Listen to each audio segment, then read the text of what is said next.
Hi faves, welcome to my YouTube channel. Today I'm making jollof rice for 30 people. I filmed this just for you, step by step, very detailed jollof recipe that everyone is going to love. So let's make the pepper mix. You need the following ingredients. Don't worry, I'll leave their full details in the description box. I added that coriander leaves to this, and then I roasted my pepper. I don't add water to my jollof pepper mix. I blend it like that, and it gives me this very thick, rich and lush consistency. So I'll make the pepper mix and then I'll set aside. Now let's season our beef.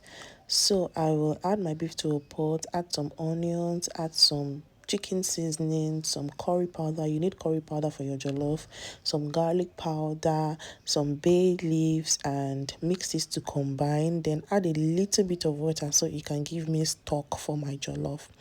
Now let's rinse our rice. Okay, so for your rice, I'll be using I'll be using 1 pint of rice, and you want to rinse your rice until the water runs clear. This is to ensure that all the dirt in your rice are fully gone and to ensure that your rice does not stick together. So just keep rinsing that rice. Or some people even use salt to rinse theirs. Please, by all means, use salt to rinse yours, but if you have water, just keep rinsing the rice to ensure that there are no dirt in the rice and all the most of the starch is gone. This is a very important step in your jollof, and if you want to cook for a get together or maybe your friends and your family, just watch this video, save this video so that you can always have it handy. Just watch it and then come and make the jollof. So I'll keep rinsing my rice like I said because I want my water to run clear. So once my water run clear, I would set the rice aside and then I'll move on to the next ingredient, which is to slice some onions. Now when you're making jollof, don't play with your purple onions. Is this thing called purple or red onions? I don't know, but you see these onions they are a game changer in your jollof. This is one of my jollof secrets and I'm giving you for free. So just say thank you in the description, in the comment section, because you need a lot of these onions. Even in your pepper mix, you can see that was what I used for my pepper mix. Use these red onions and you will come back and thank me later.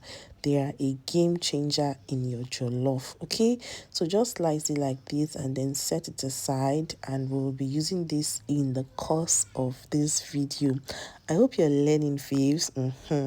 So I like to slice as much as I can, and then I'll just set it aside and we'll use it in the course of this video. Now let's make my spice mix. I am going to be using some curry powder, some garlic powder, thyme. I also use Kajun seasoning. Let's talk about this Cajun. I'll talk about it. Then ginger powder, nutmeg, chicken seasoning, and then jollof spice. It's a jollof spice mix I just have, and bay leaves. Now let's talk about, and some salt. Now let's talk about Kajun seasoning in your jollof rice. My faves. This will take the taste of your jollof. Is it Cajun or Cajun?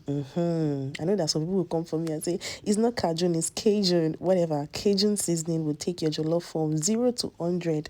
Anytime you're making your jollof, add Cajun to it. Like add Cajun to your spice and come back and thank me. Okay, so now I'm going to be frying the beef now, and this part of frying the beef is also a part of building flavor, because you see the oil from this frying of beef is what we're going to use in our jollof.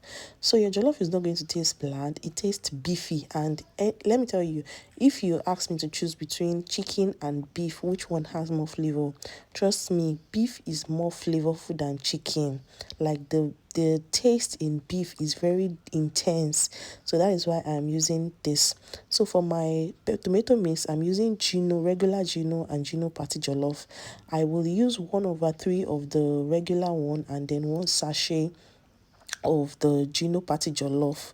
This is you can see the difference between the Gino party jollof and the regular Gino.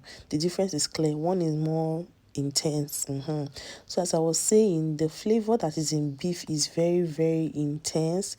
That is why I like to use beef or goat meat for my, let's say beef, not even goat meat, or even ram meat, for my jollof. Those ones are very flavorful. Now that my meat is fried, I will add that oil into my pot, and then I will add that sliced onions, the one we sliced earlier on. So you want to fry it until it is well fried. If it's not well fried, the onions is going to be looking green in your food, and my god, that's not what we want, right? Okay, so you want to fry this until it is well fried. Then you want to add your tomato paste at this point. Now, here is the thing for tomato paste. Your tomato paste needs to be thoroughly fried. This is to remove the sour taste in it, and to also ensure that it tastes better, because if your tomato paste is not thoroughly fried, my dear face, that jollof rice is going to do something. It's going to slap you. Okay, because it's going to be really sour and it will not be nice. So make sure you fry your tomato paste. Here is how you know your tomato paste is well fried: until it starts to look like gari, like this, as if you are making going sauce. That is when you know that, okay, this tomato paste has been thoroughly fried. Now add your jollof pepper mix. Look at the richness of our jollof pepper mix. Aye. Now let's go in with our spice mix here. Look at how rich, how lush, how thick it is. Come on. This is not any jollof. See, that my jollof pepper mix, even though I'm going to be leaving the details for you in the caption, don't use any other type of pepper mix for your jollof. Roast your pepper, and then your jollof will come out A1. Now, when you're frying your pepper mix, it's going to go from this bright red color to this color that you're going to see next. This dark color. This is when you know that, okay, this jollof base is good to go. The oil has started to float on top, and it has gone from that bright red color to this deep color. This is when your rice goes in. My faves, are we following? I hope you are writing down. Okay, because making jollof is quite simple. You just need to know what to do. Now you want to add in your rice, your rinsed rice, the one we rinsed earlier on. And this is what I do at this point. I turn off the heat. I do not use any heat for this. So I mix the jollof and the base in properly. Like, I just keep going in circular motions until it looks like I'm maybe kind of like frying it. But I'm not really frying it because there's no heat in it, right? So to mix my jollof base with my rice, I turn off that heat, and then I mix it from top to bottom until it is well coated. Why I do this is because sometimes when you cook jollof, you see that some parts of the jollof is there will be more base there, and while some parts will not have any base at all. So this is to avoid that. You can see my jollof already looks jollofy even though it has not been cooked. So because sometimes the base does not get evenly distributed, and this is what I do to avoid that. Now let's talk about the water for your jollof. When you're making jollof, you don't need to add so much water, because it is the steam that cooks your jollof, not so much water. So what I do is I add water a little bit above my jollof. Nothing too serious, nothing too ballistic, just a little bit above my jollof, and that is it. The steam will do the rest of the job for you. Now use a foil wrap to trap in the heat. Just like I said, steam cooks jollof bar. Now use a foil wrap to trap in that heat so that all the heat does not have anywhere to escape to. That is how you cook your jollof. Now let's talk about, see, I almost forgot to add my stock. Mistakes usually happen in cooking, and it's totally normal, but I've added the stock now. Sometimes you forget some things when you are cooking, but it's okay. Now the heat level very low, like very low. After 15 minutes, I like to stir my jollof a bit. I do not belong to the school of thought that don't open your jollof. I open my jollof and I stir it a bit. Okay, this is to ensure that it is not burning. And now I'm going to fry some plantain, because what is jollof rice without plantain, my faves? Doesn't make sense, you know that, right? So after 30 minutes, I will open this, and then I will mix it from top to bottom again. This is to ensure that my rice does not have what Yoruba people call asawo. I will mix it from top to bottom, like so that all the grains are evenly cooked.